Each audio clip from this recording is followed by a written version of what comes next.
Notice Joe is keeping his hands up consistently, and that's what's lacking in a lot of boxers today, especially at the top 10 professional level. For some reason, nobody wants to keep their hands up no more.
Just a 1-2, which would really be a 1-2, really.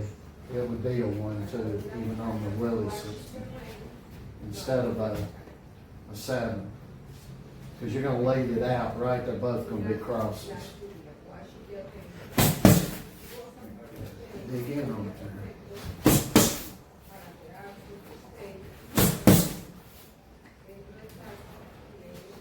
Lay them in there.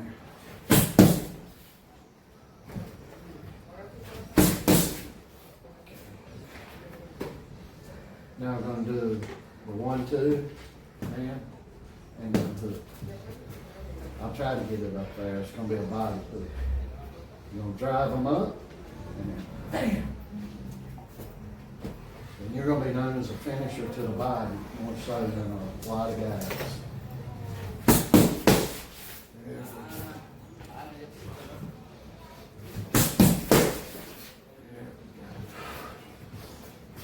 And get off, I want you to get off to a side.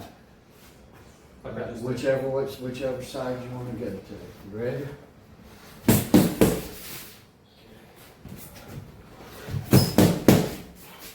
There we go.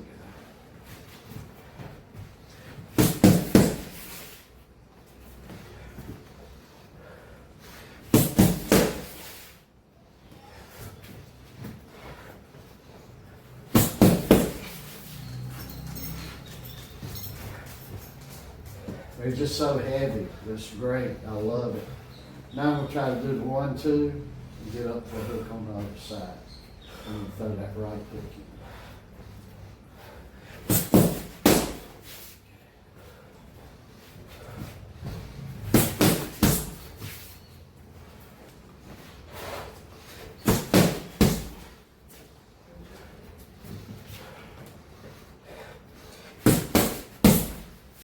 Alright guys, teaching moment. This opportunity gets blown constantly, so I'm going to put this in with a 3-punch combo. But even if you ain't thrown a punch and this happens, I'm going to show you something. Joe's just going to go through a 1-2. He's going to finish. I'm going to try to get over here. He's going to simulate a hook to my body here. And after that, I'm going to show you guys something. All right. Okay. Once he's over here, you go on that way. After you finish after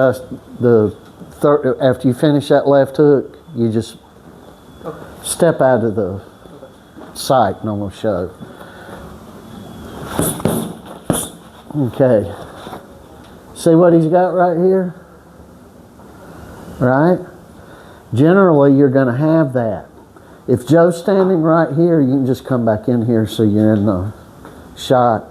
If Joe gets that kind of an angle on me quickly, or even maybe he's more squared here, if that's open, come out here and punch with it. You want to hit in the ear. See what I'm saying? Because you want to knock somebody's equilibrium off. This is a volatile, violent sport, folks. And you need to do what you need to do to win. This opportunity right here, I see get blown out of everybody in the heavyweight division 95% of the time, in the cruiserweight division, 90+% of the time in the light heavyweight division, and on down. And you get the opportunity like this, or even get more squared up here. Even if he's like this and he gets off to the side, inside the head, you don't want to hit him in the back of the head. Oh, right in the ear. Bam, yeah. And take advantage of that. You see guys will be like this and you just stand still. All right, come over here a little bit more because I'm going to do something. A guy will get back over like that, something's going on, maybe he ducks down, he's got his hands dropped. He should come like, come over here and pop me. If I get over here, maybe he's come out slow motion with this and come out where I'm going to miss the punch. And he comes over here, maybe bam, see what I'm saying? And that gets missed tremendously. You just seen Joe's instinct. He knows what I'm going to do, so he comes out here with a hook, right? And maybe the hook is, and the guy comes over here, bam, and pop him. Don't just go off over when you get an angle on somebody. When you get an angle on somebody, you need to take advantage of it and use it. So we got Rocky on the floor right here, so we're going to keep coming over with these lefts. Okay. You think you can get over there if we come back a little closer to I'm going to bang, bang, and then try to come out here with our bang, bang. Yeah, all right.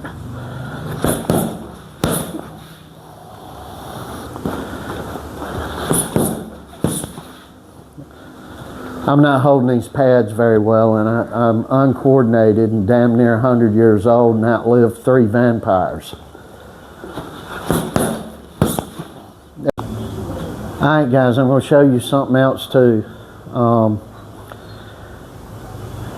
Everybody here in Columbia, they come in, they want to do some sparring, they don't last long. Here is a primary example why the last 3 ain't made it past 2 or 3 times. I tell somebody once, maybe twice, maybe thrice, we ain't fighting like this, right? Because I teach him how to totally destroy somebody that fights like that. That's why I tell the other guy, don't fight like that. You see in MMA, and everybody wants to box like they're in MMA down here in Colombia, South America. They'll be like this, and then they'll take a step forward, and they switch from orthodox to southpaw, and really, they don't know enough about boxing to even know that they're doing that. They just see something that looks cool, so they do it. No, no, no, and heck to the no. Don't do that. you get up in a way like that to me. Okay. All right. If he's down like that and going, right now he's got his right cocked. We're going to sit and we're going to wait a hair's edge of a fleeting group of seconds. And he's going to come forward, other guy is, and Joe's going to lead out with his right. And he's going to go bang. And then this hand's going to go up here and then he's going to go bang. And this is called what we call chicken winging it.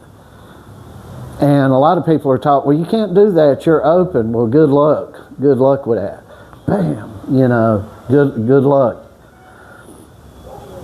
Countering that, it doesn't happen often. You can be prone to the uppercut with that. People did it on Mike Tyson, they did it on Tommy Morrison, did it on Jose Torres, Floyd Patterson.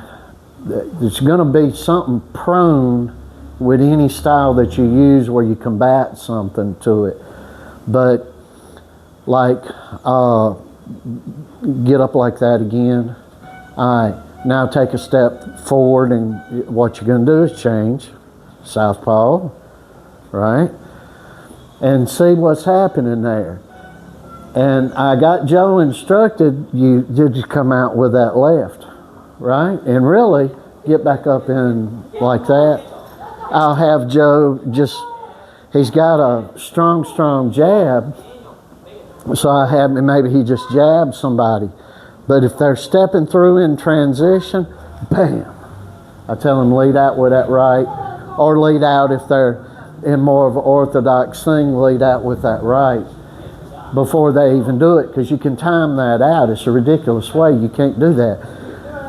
These MMA guys, I'm not an MMA guy, but I can tell you when they're this to this and they get by with it, it's because there's a lot of other aspects going on. Go down for the legs and things like that. Come up with kicks. There's a lot of stuff going on. And Floyd Mayweather fought like this and did this shoulder roll and all of that. If you ain't as quick as Sugar Ray Robinson or Sugar Ray Leonard or Floyd Mayweather, that's not going to benefit you. And pardon me, but chances are you'll never be as fast as Sugar Ray Robinson, Sugar Ray Leonard, or Floyd Mayweather. So it'll probably be to your benefit not to do that. So I wanted to throw that in. This is going on. You need to definitely be able to quickly annihilate who's come in with that type of style up against you, no matter if you're using just more of a 1-2 Olympic amateur type style or whatever style you're using. The other thing is when somebody, like I've come out and I've swung and maybe the other guy's coming forward at the same time, he needs to counter. See, that counter needs to happen when you get somebody like that. A lot of times it's and they're out here like this and you need to pop with something, right? You need to go for it and counter these ridiculous things that happen. I see boxer after boxer, I'm going to come through, go down, step up, but don't react back. And then they stand there and just go about their business. That is a big fault in the world of boxing today, and you need to counter that. And you don't have to be an expert at pivoting to be able to do that. You don't have to have expert Usyk footwork or a Bivol type work to be able to counter something like that. It's an automatic opening to you and you need to take it.